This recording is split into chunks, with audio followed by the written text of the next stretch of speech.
teman-teman semua, Assalamualaikum warahmatullahi wabarakatuh. Kembali lagi di channel YouTube aku, Yulisa Rati Istiana.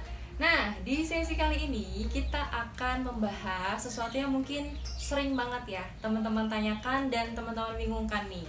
Nah, ada 3 hal ya yang harus kita perhatikan saat memilih emas. Kira-kira apa aja sih 3 hal itu? Nah, kalau misalnya selama ini kawan-kawan pengen dan kepo ya, sebenarnya apa sih dibalik dari investasi emas yang sekarang lagi booming-booming? Dan kira-kira kalau misalnya kita sebagai seorang yang awam gitu ya, sebagai seorang yang awam terus kemudian pengen mencoba untuk memulai investasi dengan logam mulia emas gitu ya. Nah, sedangkan selama ini ada banyak banget berbagai jenis emas yang kita kenal. Ada emas perhiasan, ada emas logam mulia emas, dan juga ada emas digital.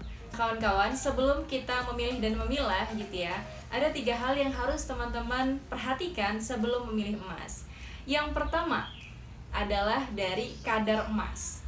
Sebelum kita memilih emas, kita harus pastikan dulu nih kira-kira berapa besaran kadar dari emas yang akan kita pilih atau akan kita beli. Kenapa? Karena ternyata ada banyak banget loh besaran kadar emas yang belum kita ketahui. Jadi emas itu ternyata ada tingkatan-tingkatannya. Tingkatan-tingkatan dari kadar emas ini mencerminkan dari besaran presentase kemurnian logam mulia emas. Contoh, ada loh ternyata emas dengan kadar 12 karat ternyata memiliki kemurnian sebesar 50%. Kemudian di atas 12 karat ada emas dengan kadar 13 karat. Nah, 13 karat ini memiliki kemurnian sebanyak 54% logam mulia emas. Kemudian kawan-kawan, ada di atas dari 13 karat, ada 14 karat, ada 18 karat, ada 21 karat gitu ya, dan lain sebagainya. Sekarang kita lihat nih, yang sering beredar di emas perhiasan ya, kemudian juga ada emas cukim. Wah, apa tuh emas cukim? Nanti kita bahas ya. Nah, terus kemudian ada juga emas 23 karat, ada emas 24 karat. Kita lihat dari kadar yang paling atas ya, 4 teratas. Yang pertama itu ada emas 21 karat. Emas 21 karat ini memiliki kemurnian logam mulia emas sebesar 87%. Nah, kemudian selanjutnya untuk emas 22 karat, dia ini memiliki kemurnian sebesar 91%. Dan juga emas 23 karat ada kemurnian sebesar 95%.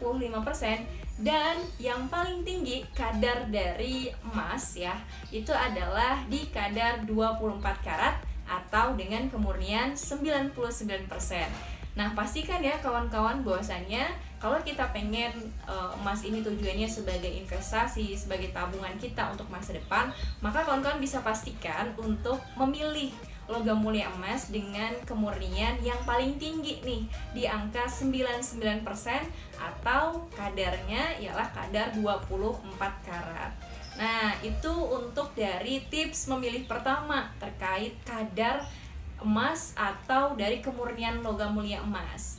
Kemudian selanjutnya, tips yang kedua adalah dari uji sertifikasi. Nah, kawan-kawan, ada banyak banget sekarang logam mulia emas yang beredar di pasaran gitu ya, dengan berbagai macam merek nih. Kawan-kawan kalau misalnya searching logam mulia emas pasti ada banyak banget merek yang beredar gitu ya. Ada banyak produsen, terus kemudian juga ada banyak dari toko-toko emas gitu ya yang akhirnya mencetak emasnya sendiri dan lain sebagainya. Kalau misalnya kita lihat dari uji sertifikasi, nanti akan kita lihat nih, kira-kira benar nggak sih ya emas ini telah tercertified dengan lembaga resmi sebagai emas yang telah diuji kadarnya tadi.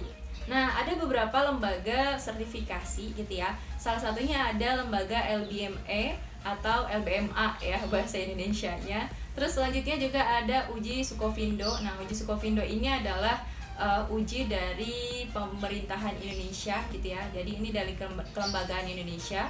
Kemudian selanjutnya ada juga ada SNI. Ini merupakan dari standar ya, Standar Nasional Indonesia. Jadi ternyata SNI itu nggak cuma helm aja ya. Selama ini kita tahu oh helm dia punya Standar Nasional Indonesia. Ternyata logam mulia emas ini juga ada Certified Standar Nasional Indonesia. Jadi pastikan ya kalau misalnya kita memilih logam mulia emas ini, logam mulia emas yang kita pilih adalah logam mulia emas yang memiliki uji sertifikasi, mungkin salah satu dari uji sertifikasi yang telah aku sebutin tadi. Oke, kalau misalnya udah 2 tips tadi yang kita jabarkan, yang pertama kawan-kawan lihat kadar, kemudian lihat dari uji sertifikasinya. Yang ketiga yang harus teman-teman lihat adalah dari value yang ditawarkan dari produk tersebut gitu. Kenapa? Karena kalau misalnya kita ngomongin emas gitu ya, ini kan sesuatu yang jarang. Kemudian mungkin mindsetnya emas ini hanya dimiliki oleh orang-orang yang punya uang banyak banget gitu ya, jutawan, miliarder gitu ya. Nah ternyata kawan-kawan, kalau misalnya kita lihat dari value emas ini, yang pertama pastikan emas ini kita tujukan sebagai alat investasi kita di masa depan gitu. Karena kita tahu bahwasannya value emas ini dia sebagai penjaga inflasi gitu ya. Dan kemudian yang pasti adalah dia juga sebagai rem untuk kita agar kita ini lebih hemat gitu ya. Jadi kita nggak boros nih untuk mengeluarkan pengeluaran kita. Kemudian selanjutnya, kalau misalnya kita lihat nih orang-orang yang memiliki emas yang banyak gitu ya, dia punya tabungan emas, maka sudah bisa dipastikan dia akan mengatur nih keuangan dia untuk kehidupan yang lebih hemat gitu. Jadi dia bisa ngerem dari kehidupan yang boros. Kemudian yang 3 nih kawan-kawan, value yang ditawarkan dari sebuah produk emas itu, ternyata ada juga beberapa produk ya logam mulia emas yang dia ini memiliki value tambahan.